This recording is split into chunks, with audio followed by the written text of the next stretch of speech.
അന്നബിയു ഔലാ bill മുഅ്മിനീന മിൻ അൻഫുസിഹിം. വിശ്വാസികളായ ആളുകൾക്ക് പ്രവാചകൻ സ്വല്ലല്ലാഹു അലൈഹി വസല്ലം ആവേണ്ടത് സ്വദേഹങ്ങളെക്കാൾ പ്രിയപ്പെട്ടവനാകണം.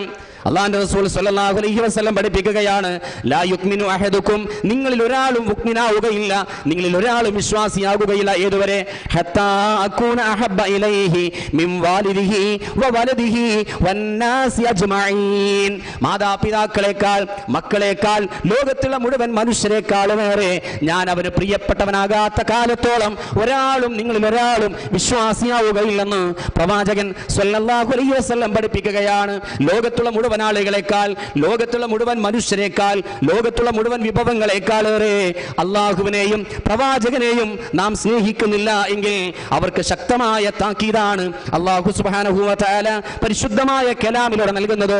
9-ാം അധ്യായം സൂറത്ത് തൗബയിലെ 24-ാമത്തെ ആയത്തിലൂടെ അല്ലാഹു സുബ്ഹാനഹു വ തആല പഠിപ്പിക്കുകയാണ്, കുൽ പ്രവാചകരെ താങ്കൾ പറയണേ, ഇൻ കാന ആബാഉക്കും, നിങ്ങളുടെ പിതാക്കളാണോ, വ അബ്നാഉക്കും, നിങ്ങളുടെ മക്കളാണോ, അതുപോലെ തന്നെ വ അസ്വാജുക്കും, നിങ്ങളുടെ ഇണകളാണോ, വ അശീറത്തുക്കും, നിങ്ങളുടെ കുടുംബാംഗങ്ങളാണോ, വ അംവാലുൻ ഇക്തറഫ്തുമൂഹാ, നിങ്ങൾ സമ്പാദിച്ചുണ്ടാക്കിയ നിങ്ങളുടെ സമ്പാദ്യമാണോ, അതുപോലെ തന്നെ വതിജാറത്തുൻ തഖ്ശൗന കസാദഹ, നിങ്ങൾ മാദ്യം നേരിടുമെന്ന് നിങ്ങൾ ഭയപ്പെടുന്ന നിങ്ങളുടെ കച്ചവടമാണോ, വമസാകിനു തർലൗനഹ, നിങ്ങൾ ഏറെ ഇഷ്ടപ്പെടുന്ന നിങ്ങളുടെ വീടുകളാണോ, ഭവനങ്ങളാണോ, അഹബ്ബ ഇലൈക്കും മിനല്ലാഹി വറസൂലി, അല്ലാഹുവിനേക്കാൾ, അല്ലാഹുവിന്റെ പ്രവാചകനേക്കാൾ, വജിഹാദിൻ ഫീ സബീലി, അല്ലാഹുവിന്റെ മാർഗ്ഗത്തിലുള്ള ധർമ്മസമരത്തേക്കാൾ ഏറെ നിങ്ങൾക്ക് പ്രിയപ്പെട്ടതെങ്കിൽ ഫതറബ്ബസൂ, നിങ്ങൾ കാത്തിരുന്നു കൊള്ളുക, ഹത്താ യഅതി അല്ലാഹു ബി അംരിഹി,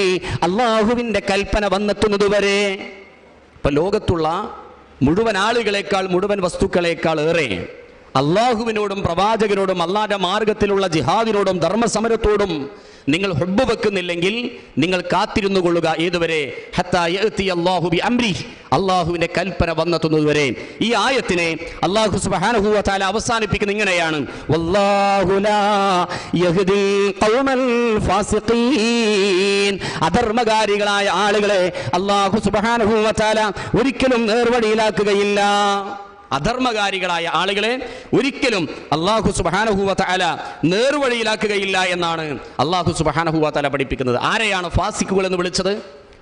അല്ലാഹുവിനേക്കാൾ, പ്രവാചകനേക്കാൾ, അല്ലാഹുവിന്റെ മാർഗത്തിലുള്ള ധർമ്മസമരത്തേക്കാൾ മറ്റു പലതിനെയും മറ്റു പലരോടും നമ്മൾ ഹുബ്ബ് കാണിച്ചാൽ, റബ്ബിനേക്കാൾ പ്രവാചകനേക്കാൾ ഹുബ്ബ് മറ്റു പലതിനോടും പലരോടും നമ്മൾ കാണിച്ചാൽ നമുക്ക് അല്ലാഹു നൽകുന്ന പേരാണ് ഫാസിഖീൻ, ഫാസിഖൂൻ, അധർമ്മകാരികൾ എന്ന്. അത്ര ഗൗരവത്തോടുകൂടി